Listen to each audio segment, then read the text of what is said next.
Two వీలర్లకి టోలేంటి? మీకేమైనా మతిపోయిందా? లేక మీరేమైనా జగన్ అనుకుంటున్నారా? అనే ప్రశ్నలు మీకు రావచ్చు. ఇప్పటికిప్పుడు ఇది పూర్తిగా నిజం కాకపోయినా భవిష్యత్తులో జరిగేందుకు అవకాశం ఉంది. అవును, టూ వీలర్స్కి కూడా టోల్ వాయింపు మొదలయ్యే అవకాశాలు కొట్టిపారేయలేం. ఎందుకంటే అది ఎప్పుడు, ఎలా, ఛార్జీ ఎంత, ఎలక్ట్రికల్ వాహనాలకి మినహాయింపు ఉంటుందా అనేది కూడా తెలియాల్సి ఉంది. రోడ్డు రవాణా శాఖ ద్వారా కేంద్ర ప్రభుత్వాలకి ప్రధాన ఆదాయ వనరుగా లైఫ్ ట్యాక్స్ ఉంది. వాహనాలు రోడ్డెక్కితే ఖచ్చితంగా జీవితకాల పన్ను కట్టాల్సిందే. వాహన విక్రయదారులు తెలివిగా ఈ పన్ను మొత్తాన్ని వినియోగదారులపైకి బదలాయించారు. ఎక్స్ షోరూమ్ ప్రైస్ అలాగే ఆన్ రోడ్ అనే రేట్లతో ఇప్పటికీ వినియోగదారులు కుస్తీలు పడుతూనే ఉంటారు.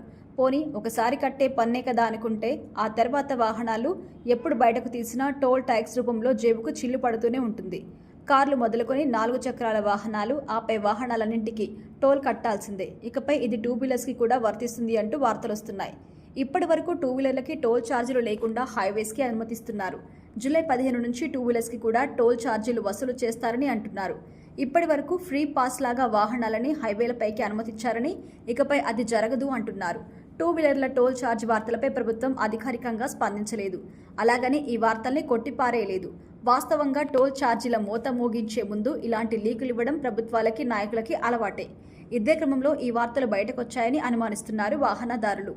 టూ వీలర్స్కే కాదు, ఆటోలు, వ్యవసాయ పనులకి ఉపయోగించుకునే ట్రాక్టర్స్ వంటి వాహనాలకి కూడా టోల్ ఛార్జీల మినహాయింపు ఉంది.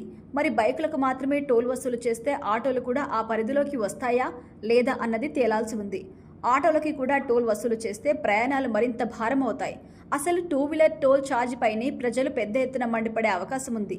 ప్రభుత్వాలకి కూడా అది మంచిది కాదు. సామాన్యులపై భారం మోపే ఇలాంటి నిర్ణయాలను కేంద్ర ప్రభుత్వం తీసుకుంటుందో లేదో చూడాలి. అయితే ఇదే నిజమైతే టోల్ ఛార్జీల మూతపై ప్రతిపక్షాలు ఆందోళన తీవ్రతరం చేసే అవకాశం కూడా ఉంది. ఎలక్ట్రికల్ వాహనాలను ప్రోత్సహించుకునేందుకే ప్రభుత్వం టూ వీలర్స్పై కూడా టోల్ మూత మోగిస్తుంది అనే వాదన ఉంది. అంటే ఎలక్ట్రికల్ టూ వీలర్స్కి టోల్ మినహాయింపు ఉంటుందేమో చూడాలి. అదే నిజమైతే మరి ఎలక్ట్రికల్ కార్ల సంగతేంటి అనే ప్రశ్న కూడా ఉంది. హఠాత్తుగా జూలై 15 నుంచి బైక్లను కూడా టోల్ కట్టాల్సిందే అంటూ ప్రభుత్వం ప్రకటిస్తే అది మరింత సంచలనం కాక తప్పదు. ప్రభుత్వం అధికారికంగా ప్రకటించే వరకు ఈ వార్తల్ని వట్టి పుకార్లుగానే భావించాలి.